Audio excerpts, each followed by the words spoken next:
एक बार की बात है, दो व्यापारी आपस में बहुत अच्छे दोस्त थे। दोनों ही दोस्त एक व्यापारिक यात्रा में जाने की तैयारी कर रहे थे ताकि वे अपने सामानों को भारी मात्रा में व अच्छे मुनाफे में बेच सकें। अब उन्हें उस शहर के बारे में निर्णय लेना था जहां वे दोनों जाकर अपनी चीज़ों को बेच सकें। बहुत सोचने के बाद अंत में उन दोनों ने निर्णय लिया, क्योंकि उन दोनों के पास 500 से ज़्यादा सामानों से भरी हुई बैलगाड़ियाँ थीं और उन्हें एक ही शहर पर एक ही रास्ते से होकर जाना था। इसलिए अगर वे दोनों एक साथ जाएंगे तो रास्ता काफ़ी भीड़ भाड़ वाला हो जाएगा। इसलिए उन्होंने अलग अलग समय पर जाने का निर्णय लिया। एक व्यापारी ने कहा कि यह अच्छा होगा कि वो पहले जाए। उसने मन ही मन सोचा कि अगर वो पहले जाएगा तो उसे बहुत से फायदे मिलेंगे। सड़कें एकदम समतल होंगी, उनमें बैलगाड़ियों के पहियों द्वारा बनाए गए गड्ढे नहीं होंगे, उनके बैलों को रास्ते की सबसे अच्छी घास चरने का मौका मिलेगा।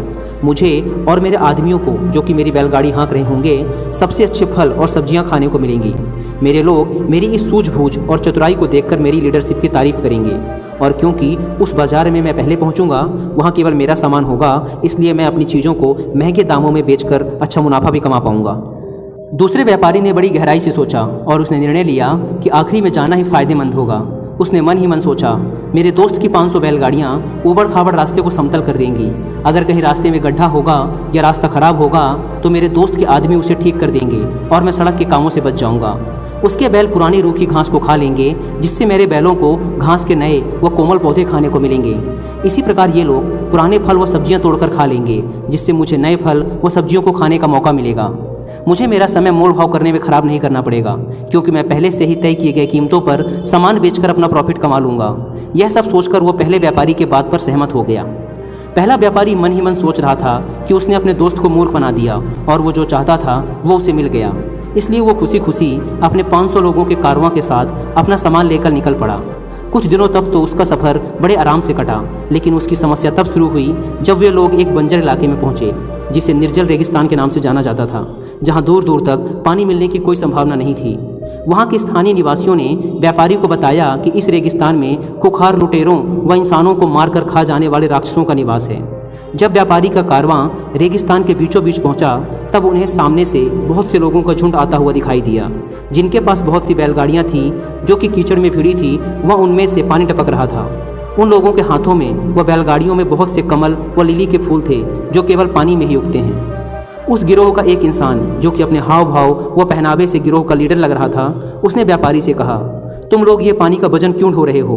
कुछ ही देर में तुम लोग एक बहुत बड़े रेगिस्तानी तालाब के पास पहुंच जाओगे, जहां पीने के लिए बहुत सा साफ पानी है व खाने के लिए बहुत से खजूर हैं। तुम्हारे बैल इन पानी से भरी बजनी बैलगाड़ियों को खींच खींच कर थक चुके हैं, इसलिए इन पर कुछ दया दिखाओ और इस पानी को यहीं फेंक दो, जिससे ये बैलों को आराम मिल सके। हालांकि लोकल लोगों ने व्यापारी को सचेत किया था, लेकिन व्यापारी नहीं पहचान पाया कि ये इंसान नहीं थे, बल्कि इंसान के भेष में जंगली राक्षस थे, जो कि इंसानों का मांस खाना पसंद करते थे। व्यापारी को लगा कि ये अच्छे लोग हैं जो कि उसकी मदद करना चाहते हैं, इसलिए व्यापारी उनकी बातों में आ गया और उसने सारा पानी वहीं ज़मीन पे फेंकवा दिया। जब वे लोग आगे बढ़े तो उन्होंने पाया कि वहाँ ना तो कोई तालाब था और ना ही कोई खजूर के पेड़। कारवां के कुछ लोग समझ गए कि उन लोगों ने उन्हें मूर्ख बना दिया था। हो सकता है कि वो लोग लुटेरे या जंगली राक्षस भी रहे हों। ये सोचकर कारवां के सारे लोग व्यापारी पर बड़बड़ाने लगे व इस गलती के लिए व्यापारी को दोषी ठहराया। शाम होते होते सारे लोग थक चुके थे। पानी ना मिलने की वजह से उनके बैल भी बहुत ज़्यादा कमज़ोर लग रहे थे। सारे लोग थकान के मारे बहुत ही गहरी नींद में सो गए। जब रात गहरी हो गई तो वे जंगली राक्षस अपने असली रूप में सामने आए और सोते हुए असहाय लोगों को खाकर अपनी भूख मिटा ली। कुछ ही देर में वहाँ जानवरों और इंसानों की सिर्फ हड्डियाँ बिखरी पड़ी थी। कोई भी इंसान या जानवर जिंदा नहीं बचा। कुछ महीनों बाद उसी रास्ते पर दूसरा व्यापारी अपनी यात्रा शुरू करता है। जब वह दूसरा व्यापारी उस निर्जल रेगिस्तान में पहुंचता है तो अपने सारे लोगों को इकट्ठा करता है और उन्हें समझाते हुए कहता है, इसे निर्जल रेगिस्तान कहा जाता है और मैंने ये भी सुना है कि यहाँ खूंखार डाकू और जंगली राक्षस रहते हैं, इसलिए हमें सावधान रहना होगा, क्योंकि यहाँ जहरीला पानी और पेड़ भी हो सकते हैं। इसलिए कोई भी आदमी मुझसे पूछे बिना ना तो इस रेगिस्तान का पानी पिएगा और ना ही कुछ खाएगा। इतना कहने के बाद उसने आगे की यात्रा शुरू की। जब दूसरे व्यापारी का कारवां रेगिस्तान के बीचों बीच पहुंच गया तो बिल्कुल पहले व्यापारी की तरह ये लोग भी भेष बदल कर आए हुए, कीचड़ से भिड़े, पानी से गीले व हाथ में लिली व कमल के फूल लिए हुए जंगली राक्षसों के झुंड से मिले। जंगली राक्षसों के सरदार ने फिर कहा कि आगे थोड़ी ही दूर में तालाब है, इसलिए तुम्हें यह पानी यहीं फेंक देना चाहिए। लेकिन उस बुद्धिमान व्यापारी ने उसकी बातों को अनसुना कर दिया। वो जानता था कि इस निर्जल रेगिस्तान में पानी मिलने की कोई संभावना नहीं है। इसके अलावा भी उसे उनकी लाल आंखों में गुस्सा व लालच दिखाई दिया, इसलिए उसे शक हुआ कि ये लोग लुटेरे या जंगली राक्षस भी हो सकते हैं।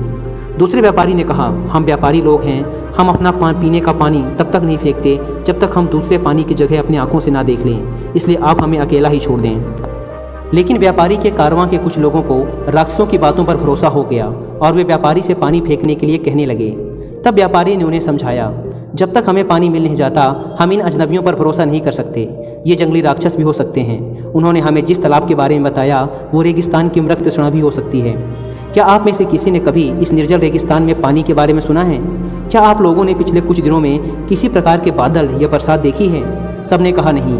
तब व्यापारी ने उन्हें आगे समझाया, अगर हम इन अजनबियों पर भरोसा करके अपना पानी फेंक देते हैं तो फिर बाद में हमारे पास पीने व खाना बनाने तक के लिए पानी नहीं बचेगा और हम प्यासे व कमज़ोर हो जाएंगे। तब लुटेरों के लिए हमें लूटना व जंगली राक्षसों के लिए हमें मारकर खाना आसान हो जाएगा। इसलिए हम जब तक सच में पानी नहीं पा लेते हम एक बूंद भी पानी बर्बाद नहीं कर सकते। वे आगे बढ़े और शाम तक उस जगह पर पहुंच गए जहां पहले व्यापारी के कारवां के लोगों व जानवरों को मार दिया गया था। उन्हें सारी बैलगाड़ियां वहीं खड़ी मिली, साथ ही जानवर व इंसानों की हड्डियां चारों तरफ बिखरी पड़ी थी। वे पहचान गए कि ये सामान से भरी हुई बैलगाड़ियां वो चारों तरफ फैली हड्डियां पहले व्यापारी के कारवां की हैं। उस चतुर व्यापारी ने कुछ जवान और मजबूत लोगों को रात भर कैंप की सुरक्षा करने के लिए लगा दिया। अगली सुबह सब लोगों ने नाश्ता किया व अपने बैलों को भी अच्छे से खिलाया। उन्होंने पहले व्यापारी के बैलगाड़ियों से कीमती चीज़ें निकालकर अपने बैलगाड़ियों में रख ली व अपने मंजिल तक का रास्ता बड़े ही सफलतापूर्वक पूरा कर लिया। वहाँ शहर में उन्होंने अपना सामान अच्छे खासे मुनाफे में बेचा व सावधानीपूर्वक अपने वापस आने की यात्रा भी पूरी कर ली, जिससे उनके द्वारा कमाए गए मुनाफे का उन्होंने व उनके परिवार ने खुशी खुशी उपयोग किया। दोस्तों, इस कहानी ने हमें सिखाया है कि व्यक्ति को हमेशा इतना बुद्धिमान होना चाहिए कि वह छल कपट की बातों और झूठे दिखावे से मूर्ख ना बने।